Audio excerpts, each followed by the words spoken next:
தந்தை, மகன், தூய ஆவியின் பெயராலே ஆமென். இயேசுவே உமக்கு நன்றி, இயேசுவே உமக்கு புகழ், இயேசுவே உமக்கு ஆராதனை. மரியே நீ வாழ்க. இன்று ஜூலை மாதம் முதல் தேதி.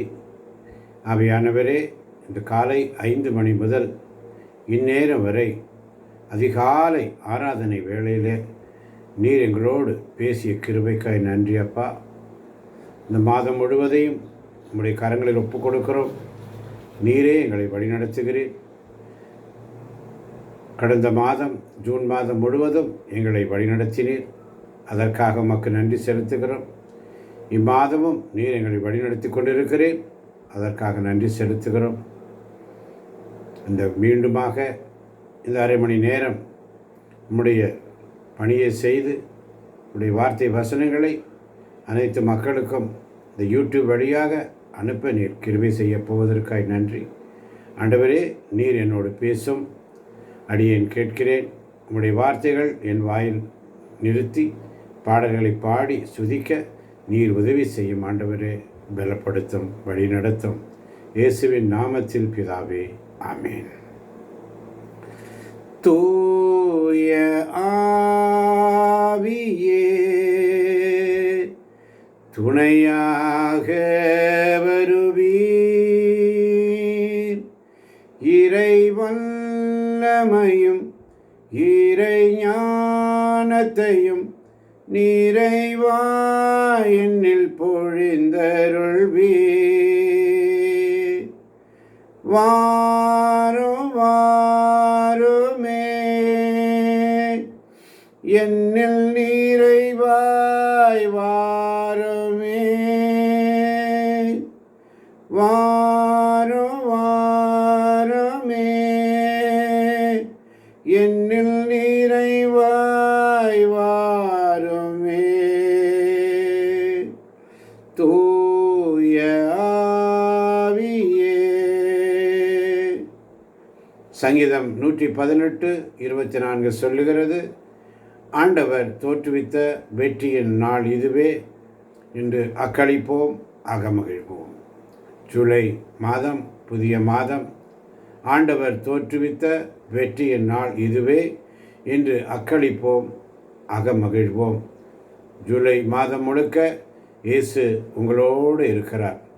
கலங்காதீங்க, கர்த்தர் பெரியவர். ஏசாயா 41:10 சொல்வதைப் போல, அஞ்சாதே, நான் உன்னோடு இருக்கிறேன், கலங்காதே, நான் உன் கடவுள், உனக்கு வலிமையளித்து உனக்கு துணை நிற்பேன் என்ற சங்கதி உண்டு. அந்த செய்தி தேவ செய்தி. ஆண்டவர் நம்மளோடு பேசுகிறார். எல்லாம் ஜெயம், ஜெயம், ஜெயம். இயேசுவின் நாமத்தில் ஆமென் என்று சொல். யோசுவா 1:9 சொல்வதைப் போல, அஞ்சாதே, கலங்காதே, உன் கடவுளாகிய ஆண்டவர் நீ செல்லும் இடமெல்லாம் உன்னோடு இருக்கிறார். இந்த ஜூலை மாதம் உங்களுடையது. இயேசு உங்களோட ஜெயமாய் இருப்பீர்கள். இயேசுவுக்கே மகிமை, இயேசுவுக்கே ஆராதனை. ஜெபிக்கலாமா? அப்பா, இந்த ஜூலை மாதம் முதல் நாளுக்கு நன்றி அப்பா. புது மாதம், புது கிருபை, புது ஆசீர்வாதம் நீர் தரப்போவதற்காய் நன்றி அப்பா. கடந்த மாதம் எங்களுக்குள்ள ஏதாவது தவறுகள் இருந்திருந்தால் அதை நீங்கள் மன்னிச்சிடுங்கப்பா. இந்த மாதம் உம்முடைய சித்தம் செய்ய எங்களுக்கு பலன் தாங்கப்பா. எங்களுடைய குடும்பங்கள், இந்த குழுக்கில் உள்ள அனைத்து பிள்ளைகள், எங்கள் வேலைகள், எங்கள் ஊழியம் எல்லாம் உம்முடைய கரங்கள் இருக்கிறதப்பா.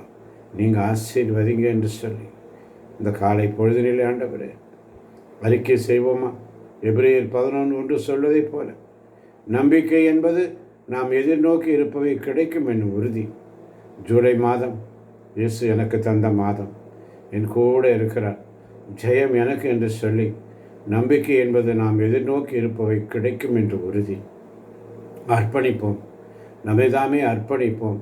ரோமேற்கு எழுதிய திருமுகம் 12ஆம் அதிகாரம் 1ஆம் வசனம் சொல்வதைப் போல, உங்கள் உடலை உயிருள்ள தூய கடவுளுக்கு உகந்த பலியாக அர்ப்பணிப்போம், ஒப்படைப்போம். இந்த நாளிலே நன்றி சொல்வோம். சங்கீதம் 104 சொல்வதைப் போல, நன்றியுடன் அவர் திருவாயில்களில் நுழையுங்கள். ஜூன் மாதம் தந்ததற்கு நன்றி. ஜூன் மாதம் முழுவதும் காத்ததற்கு நன்றி. ஜூலைக்கு நம்பிக்கை கொடுத்ததுக்கு நன்றி சொல்லுவோம். அன்றைக்கு நாம் செய்ய வேண்டிய 3 காரியங்கள்: நன்றி சொல்வோம், அர்ப்பணிப்போம், விசுவாசத்தை அறிக்கை செய்வோம். ஆமன் பாரதர்களே, அப்படி செய்யும் பொழுது ஆண்டவர் நமக்கு புது பலனை தருகிறார். இந்த மாதம் முழுவதும் நம்மை நடத்தி செல்ல ஏசாயா 40:31 சொல்வதைப் போல, ஆண்டவர் மேல் நம்பிக்கை வைத்திருப்பவர்களோ புது பலன் அடைவர். கழுகு போல ரக்கை வீழ்த்து உயரே செல்வர். சோர்ந்து போயிருந்தாலும் இந்த மாதம் தேவன் பலன் தருவார். கழுகு மாதிரி நம்ம உயர பறக்க போகிறீங்க என்ற விசுவாசத்தை தருகிறார். ஒப்பு கொடுப்போமா நம்ம ஆண்டவர் சமூகத்தில்? புதுதாக நம்மளை இந்த மாதம் பூரா வழிநடத்த போகிறார். சங்கீதம் 32:8 சொல்வதை போல, நீ செல்ல வேண்டிய வழியை நான் உனக்கு கற்பிப்பேன், உன் மீது என் கண்ணை வைத்து உனக்கு அறிவுரை தருவேன் என்று சொல்லுகிறார். குழப்பம் இருந்தால் இந்த ஜூலை மாதத்தில் ஜெபிக்க தொடங்க. ஜூலை 1ஆம் தேதி இன்னிலிருந்து ஜெபிக்க தொடங்க. ஆவியானவர் வழி நடத்துவார். நீதிமொழிகள் 3:6 சொல்வதைப் போல, உன் வழிகளெல்லாம் அவரை நினைத்துக்கொள், அப்பொழுது அவர் உன் பாதைகளை செவ்வைப்படுத்துவார். புது வழி நடக்க புது பலன் தருவார். இந்த நாளிலே புதிய கிருபையை தருகிறார். ஒவ்வொரு நாள் அவருடைய கிருபை. தேவகுமாரா தேவகுமாரா கொஞ்ச நினைச்சிடுங்க, தேவகுமாரா தேவகுமாரா என்ன நினைச்சிடுங்க, நீங்க நினைச்சா ஆசீர்வாதம் தான், என்ன மறந்தா எங்கே போவேன் நான், நீங்க நினைச்சா ஆசீர்வாதம் தான், என்ன மறந்தா எங்கே போவேன் நான். புது கிருபை தருகிறார். 2 கொரிந்தியர் 12:9 சொல்வதை போல, என் அருள் உனக்கு போதும், வலுவின்மையில் தான் வல்லமை நிறைவாய் வெளிப்படும். ஜூன் மாத தோல்வியா ஜூலைக்கு வராது. கடந்த மாதம் கண்ணீரா இந்த மாதம் சந்தோஷமாய் மாறும். ஏசாயா 43:19 சொல்வதைப் போல, இதோ நான் புதியன செய்கிறேன். ஆண்டவர் சபத்தில் ஒப்பு கொடுப்போமா? இந்த மாதம் புது கிருபை புது பலன் தருவதற்காய் நன்றி. புலம்பலாகமம் 3ஆம் அதிகாரம் 22-23 வசனங்களை வாசிக்கும் பொழுது, ஆண்டவரின் பேரன்பு முடிவுறவில்லை, அவர்தம் இரக்கம் தீர்ந்து போகவில்லை, காலைதோறும் அவை புதிதாய் உள்ளன, அவருடைய சத்தியம் பெரிது. ஆண்டவருக்கு ஒப்பு கொடுப்போம். துதிங்க, ஆராதிங்க, அல்லேலூயா சொல்லி சொல்லுங்க. உங்கள் ஜெபம் ஜெயம் எல்லாம் அவர் கையில் இருக்குது. அதனால தான் சங்கீதம் 22:3 சொல்வதைப் போல, இஸ்ரேலின் புகழ்ச்சிக்குரியவரே, துயகத்தில் வீற்றிருப்பவரேன்னு சொல்லி ஜெபிங்க. நீங்கள் அல்லேலூயா சொல்கிறப்போ சாத்தான் ஓடுறான், பரலோகம் திறக்குது, தேவன் சந்தோஷப்படுறார். பரலோகம் முழுக்க பூலோகம் முழுக்க இயேசுவுக்கே ஸ்துதி. இந்த 1ஆம் தேதி ஜூலை மாதம் 1 தேதி ஒவ்வொரு நாளும் காலையில் ஜெபிக்க இந்த மாதம் முழுவதும் ஆசீர்வாதமாக இருக்க போகிறோம். திருவெளிப்பாடு 19ஆம் அதிகாரம் 1ஆம் வசனம் சொல்வதைப் போல, மீட்பும் மாட்சியும் வல்லமையும் நம் கடவுளுக்கே உரியன. அல்லேலூயா. மீட்பும் மாட்சியும் வல்லமையும் நம் கடவுளுக்கே உரியன. எனவே சங்கீதம் 156 சொல்வதைப் போல, மூச்சுள்ளவை அனைத்தும் ஆண்டவரை போற்றணும். அல்லேலூயா சொல்லி ஆண்டவரை போற்றுவோம். உயிர் இருக்கிற வரைக்கும் அவருடைய சமூகத்தில் இந்த நாளில் தூய ஆவியானவர் நடத்துவார். 2 கொரிந்தியர் 13:13 சொல்வதைப் போல, ஆண்டவர் இயேசு கிறிஸ்துவின் அருளும் கடவுளின் அன்பும் தூய ஆவியாரின் நட்புறவும் உங்கள் அனைவரோடும் இருப்பதா என்ற வாக்குத்தத்தம் இருக்கிறது. போய் வாங்க. இந்த மாதம் முழுவதும் அவர் கிருபை போதும். அவர் உங்களை வழிநடத்துவார், செம்மையான வழியில் நடத்துவார். இயேசு உங்களோட, ஆவியானவர் உங்களுக்குள்ள, தகப்பன் உங்களை காக்கிறார். எனவே ஆண்டவனுக்கு ஆசி வழங்கி உன்னை காப்பாராக. அவர் தம் திருமுகத்தை உன்மேல் ஒளிர செய்து உன் மீது அருள் பொழிவீராக. ஆண்டவர் தம் திருமுகத்தை உன் பக்கம் திருப்பி உனக்கு அமைதி அருள்வாராக. ஆமேன் ஆமேன். அப்படியே ஆகட்டும்னு சொல்லுங்கள். என்று சொன்னால் ஆவியானவர் உங்களோடு இருக்கிறார். நீங்கள் தனியாக இல்லை, அவர் உங்களை விட்டு விலக மாட்டார். இயேசுவுக்கே மகிமை சொல்லுங்கள். தூயாவின் கனிக்காக ஜெபிப்போம். அவருடைய கனிக்காக. கனியோ அன்பு, மகிழ்ச்சி, அமைதி, பொறுமை, பரிவு, நன்னயம், நம்பிக்கை, கனிவு, தன்னடக்கம். இந்த கனிகளை தாங்கப்பான்னு கேட்போம். இன்றைக்கி முழுக்க ஆண்டவரே நீர் எங்களை ஆளுகை செய்யுங்கப்பா. உங்களுடைய கனிகளினால் எங்களை நிரப்புங்கப்பா. இயேசுவின் நாமத்தில் ஜெபிக்கிறோன்னு சொல்லிக்கணுங்க. ஒரு நன்றி ஜெபத்தை ஏறிடுங்க. ஆவியானவரே உமக்கு நன்றி. எனக்குள்ள வாசம் பண்ணுறதுக்கு நன்றி. இயேசுவின் வார்த்தைகளை எனக்கு சத்தியத்துக்குள்ளே நடத்துறதுக்கு நன்றி. இயேசுவை காட்டுவதற்கு நன்றி என்று சொல்லி ரோமர் 8:14 சொல்வதைப் போல கடவுளின் ஆவியால் இயக்கப்படுகிறவர்களே கடவுளின் மக்கள் என்று வேதத்தில் வாசிக்கிறோம். நமக்கு ஜெபிப்பதற்கு உதவுவார். ஆவியானவர் நமது வலுவற்ற நிலையில் நமக்கு துணை நிற்கிறார். ஜெபிப்பதற்கு உதவுகிற தேவன் ஒவ்வொரு நாளும் அவருடைய சமூகத்தில் நம்மை தேற்றுவார். தூய் ஆவியாரம் துணையாளர் உங்களுக்கு அனைத்தையும் கற்றுத்தருவார். வேதம் சொல்லுகிறது ஆவியான செய்கின்ற 3 காரியம். உங்களை தேற்றுவார், ஜெபிக்க உதவுவார், வழி நடத்துவார். எனவே 1 தெசலோனிக்கர் 5:19 சொல்வதைப் போல தூய் ஆவியை பரிகாசப்படுத்தாதீர்கள். தூய் ஆவியானவருக்கு துயரம் வருவிக்காதீர்கள். தூய் ஆவியானவருக்கே நன்றி சொல்லுங்கள். தேவகுமாரன் உங்களை நினைக்கிறார். பயப்படாதீங்க. அவர் உண்மை உள்ளவர். இயேசுவுக்கே மகிமை சொல்லுங்கள். உன்னை விட்டு விலக மாட்டேன், உன்னை கைவிட மாட்டேன் என்று அவரே கூறியிருக்கிறார். வேதம் தெளிவாக சொல்லுகிறது, என் பாவம், என் கஷ்டம், என் எதிர்காலம் எல்லாம் உன் கையில் இருக்குது. நான் உங்கள் பிள்ளைப்பா, நீங்கள் மறக்க மாட்டீங்க அப்பான்னு சொல்லி செபிப்போமா.